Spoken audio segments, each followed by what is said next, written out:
Hello, everyone. Welcome back to Plotlines. I'm your host, Connor. Uh, first, well, first, I wanted to say I'm sorry I haven't been as productive recently. I was sick a couple weeks ago, and that shifted me a little bit. That distracted me a bit. I was on Meaning of Catholic for an episode that I was possibly going to be doing on my own channel, but we decided to do it on Meaning of Catholic about the Knights of the Cross.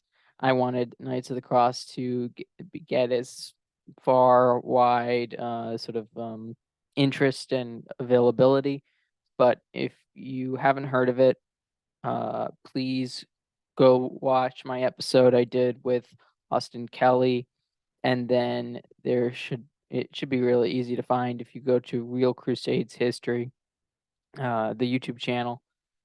It's a very interesting show, and I'm looking forward to more. But unfortunately, the only way to get more is for people to donate.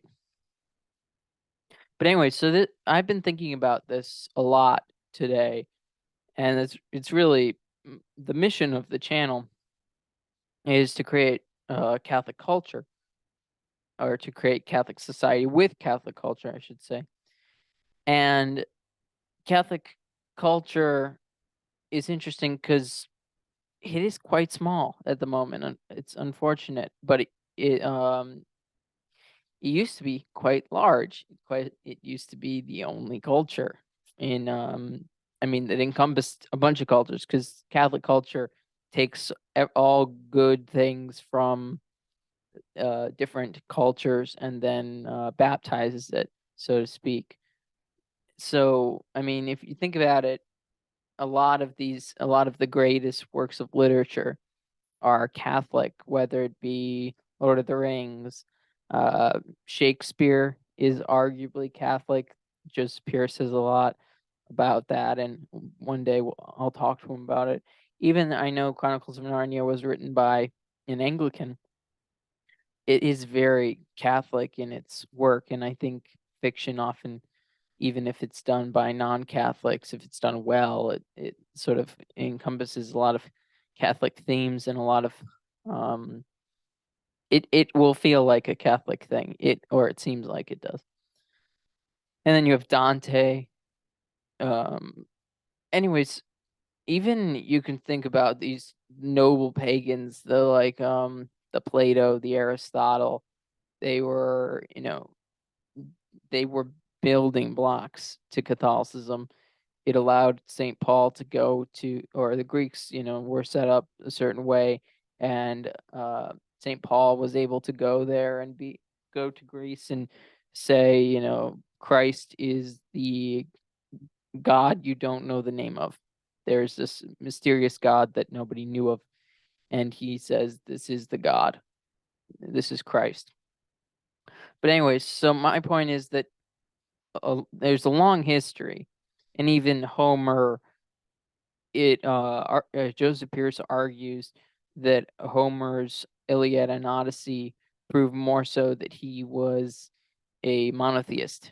Word from our affiliate, Bishop Sheen Rosaries. You've probably worn through the chain of your cheap plastic rosary.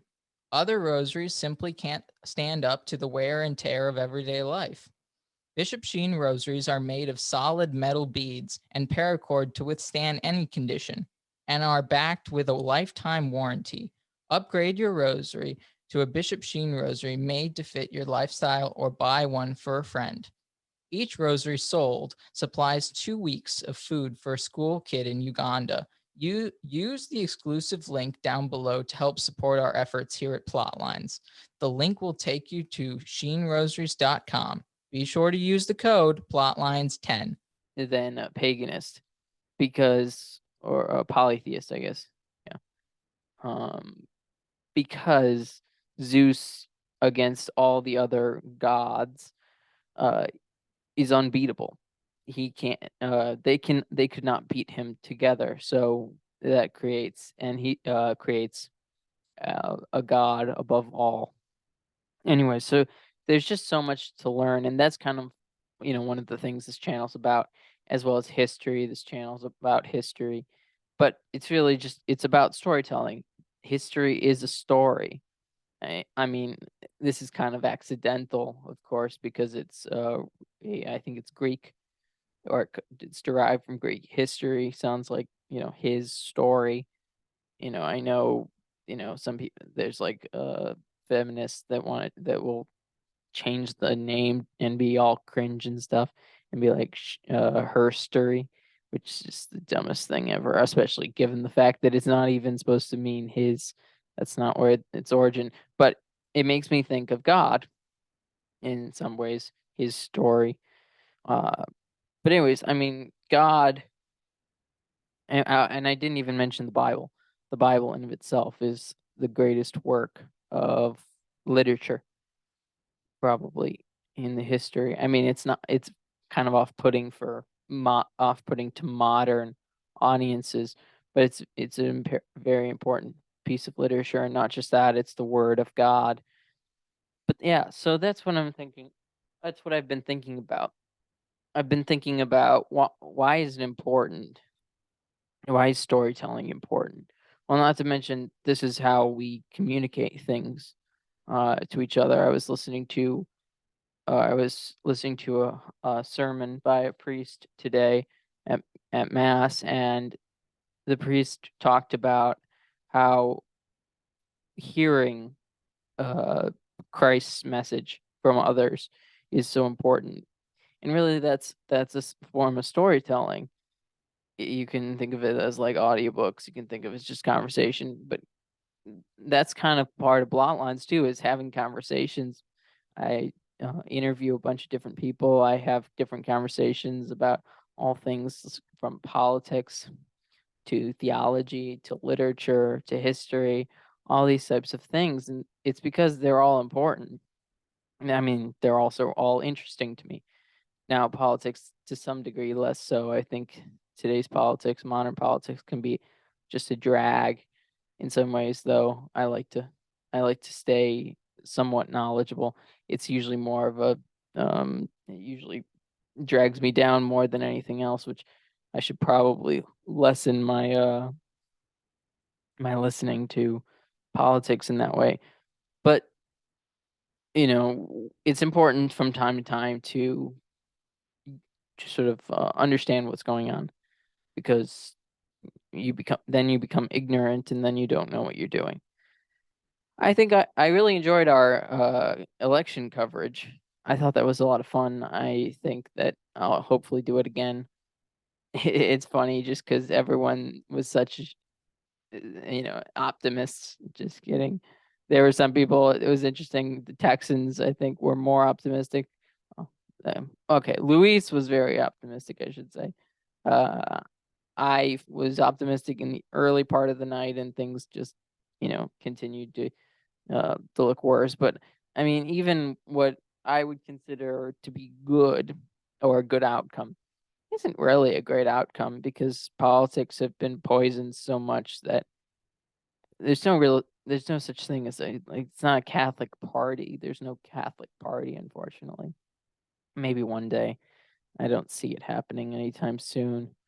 Um, there's there's too much of this, dichotomy between Republicans and Democrats and stuff like that, that I don't know if there'll ever be an extra party until something collapses. I mean, I was talking to Bug Hall on Twitter, back and forth. We were discussing how things, and if you think about this is part of stories, because we're in the middle of a story. We're just characters in the story, if you think about it. But anyways, we were talking about uh, political drama, and I enjoy some of that political drama occasionally. Tim Pool had Kanye and Nick Fuentes and uh, Milo Yiannopoulos. It doesn't really matter what you think about those people, is that they're very influential in different ways. It's just like political entertainment. But anyways, and part of that is they're trying to entertain you so you get sucked into the next election cycle and that sort of thing.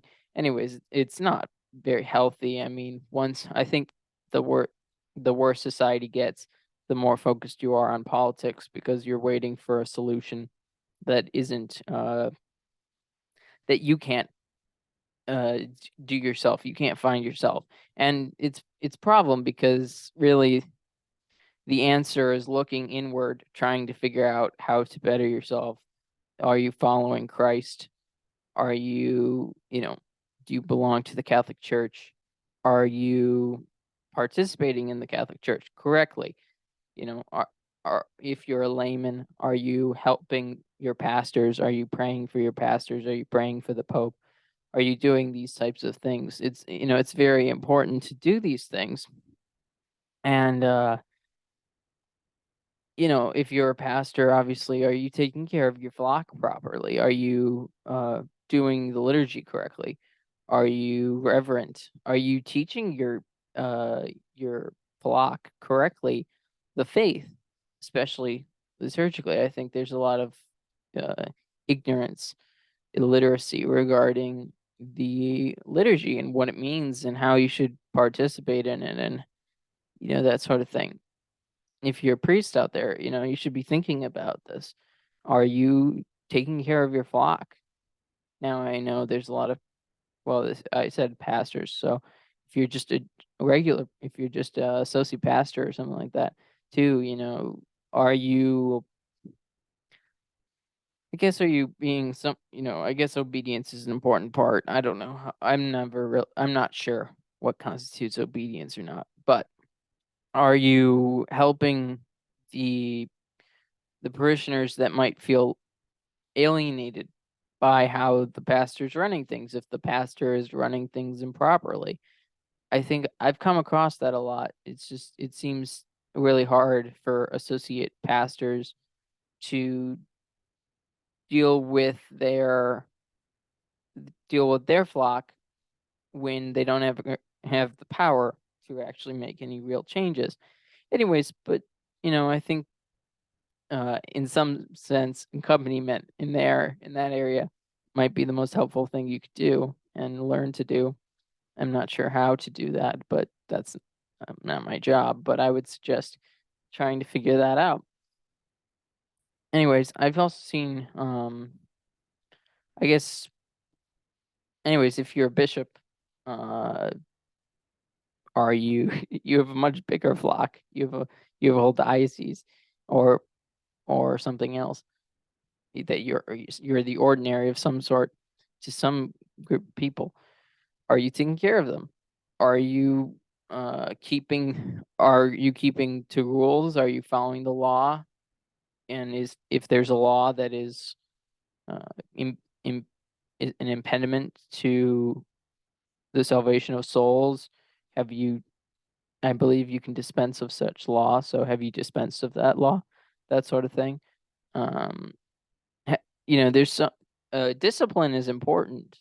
Have you made sure that priests are disciplined, not just for mistakes, but disciplined in good ways, doing things rightly, not just punishing people for doing things extremely wrong. I think that's something the church has gotten away with.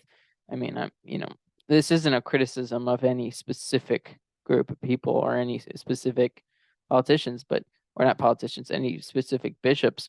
So I don't want people to think otherwise. I'm not calling out anybody.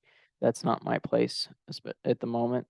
I mean, if I were, or if I were discussing that, it'd only be in the sense of news, not in the sense of, me calling out a specific bishop. Um. Anyways, but storytelling. Back to storytelling. It's very important because people gain inspiration from storytelling.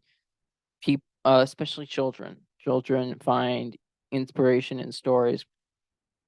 I think there's a lot of children that are bored in their faith, bored in life because everything's been dulled, everything's been made boring, everything's been made banal, whether it be school, if they have a job, work, even entertainment is banal. There's so much of it, but a lot of it's just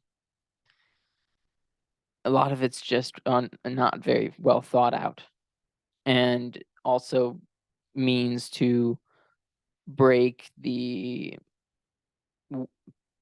break children out of the beliefs that their parents have provided for them. I think, it's kind of like how the Daily Wire is now getting into children's content. I don't know if that will be a good thing. I don't know if uh,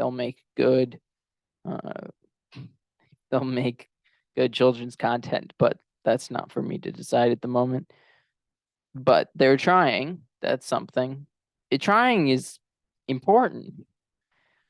I think there's a lot of perfectionists out there, and I'm probably one of them who has a hard time trying.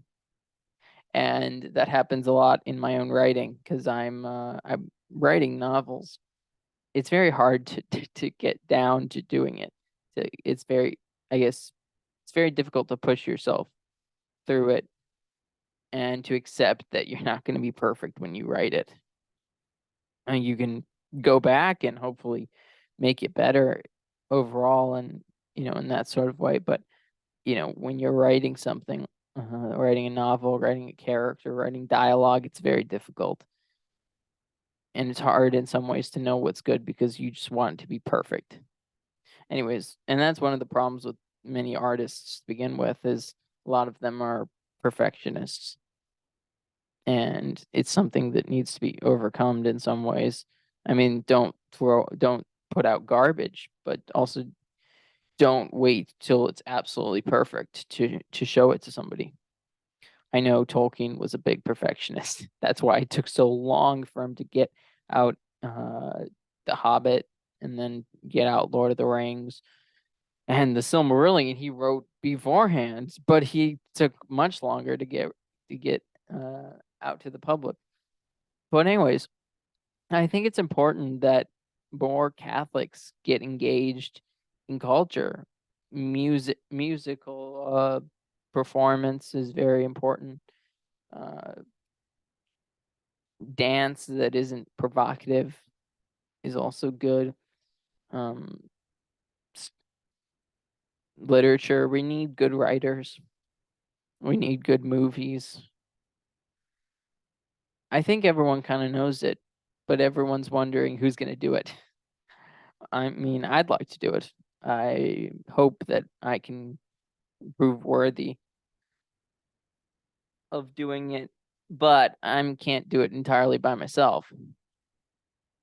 I think we should also create communities supporting other people who create, and I'm not sure how to do that yet, and maybe there'll be a way in the future, but that's an interesting path to figure out. Anyways, since Jesus is the Word and the Bible is the Word of God, if you think about it's God and His narrative. He has written the narrative of the Bible, and He has written, in some sense, the narrative of our lives. And some of us are trying to figure it out. Some of us have been blindfolded. Some of us haven't been able to see clearly what that is. It's very difficult these days to figure out what's really going on. Some people are opening their eyes and seeing truth in its fullness, and then you're looking around and you're like, not everyone else is finding this, not everyone else is seeing this. How is everyone not seeing this? I think that's a big problem for people. And I think hmm, I think entertainment, I think literature, I think movies, I think music, I think those types of things will help people in the future. I think history, I think all these different things, all these humanities, kind of everything that is involved in liberal arts, if it can be reclaimed, if it can be brought back to sense, I think it will be incredibly helpful for people in the future to understand, to have a clearer view without having to be woken up like so many people have been. I mean, I don't I it's been a slow it was a slow wake up for me, I think. I don't think ever I was ever closed off to it. I think it was easy for me to be awake because I've spent so much of my life just thinking. And most people spend most of their life doing. So I'm thinking, everyone else is doing. And I'm thinking about how people interact with each other, what that means, how all of society works, what the bigger questions are, what the answers to those questions are. Who is God? What does God want from me? That sort of thing. And I was lucky to be a cradle Catholic. It's in some sense be really easy to just stick to one path and not divert myself too much. I'm not. It might have been there might have been dramatic changes in my life periodically, but nothing like abandoning my parents. Nothing like abandoning all my friends because they don't believe in the same thing. It's more like adjusting, and many of them adjusted with me, and many of them haven't adjusted, but they understand that things aren't exactly too different. I've always been kind of a um, loudmouth in that sense. People know what I believe, and I'm not interested in hiding that. And I've always been sort of contrary to whatever's fashionable. That doesn't mean I do it because of that. I mean, it would be easy to do that, I guess, but I there'd have to be a reason if I was just believing in something because it wasn't popular, there would have had to be an incentive. There's not really an incentive at the moment to believe what I believe. I don't think there is, except for heaven. But you have to believe that that's an incentive, or you you believe that's an incentive once you already believe it. But there was no incentive to believe it to begin believing. So that sort of thing. Anyways, this is just kind of my monologue for the day. I was just thinking about how storytelling affects humans, and I think people want something to look up to. I think people want their imagination to be uh, to flourish. I think I hope that there becomes more fiction, more entertainment like that brings people to think, to imagine good things and not imagine terrible things. I think too much of entertainment is about sex and you know uh, violence. You know, sex and violence is basically all we have today, and so that and that gets boring. It's basically everyone has to be. If you think about it, it's like young people probably wouldn't watch any show where if people weren't good looking on the show. The only thing they're looking for, and not that I'm advocating for everyone to look ugly on TV, but just that's the reason they're watching certain shows is because people are good looking and they want everyone to start dating and have sex and all that stuff. It's so superficial. They haven't. That's not imagination. You're not imagining anything. In some cases, they're showing way too much of anything for you to imagine. So it's very corrupting. But if you, if you're a parent, it's really important that you help cater to your child's imagination, help build your child's imagination, have them read. I think so many of us, my generation, I don't know how many, but so many have been, our imaginations have been killed by movies and TV shows, and we really need people to get back to reading. It's impressive what dramatic shifts have happened in our society lately, and I think it has a lot to do with simplifying what people think is interesting. Everyone thinks race, sex, and gender are the most interesting things in the world. They're the least interesting things in the world. They're so basic. It, it's ridiculous. They're all things that, in some sense, people feel like they can't control. I mean, there's sex or sorry, race and gender you can't control. People argue about whether or not, sexuality. But first of all, you can control whether or not you have sex. You can control who you have sex with. And I'm a firm believer that, you know, you're not born that way specifically. I mean, most humans are uh, directed towards heterosexuality, and I think it's a combination of uh, natural inclination and upbringing, and just things that happen in your life that might drive your sexuality to become disordered. But that doesn't mean you have to indulge your disorderedness. It just means that you have a great hardship. And the thing is, everyone has great hardships. So stop complaining about your hardships because really everyone has them. Get over yourself. You're not the center of the universe. God is. And go to God to help with your problems, whatever they may be.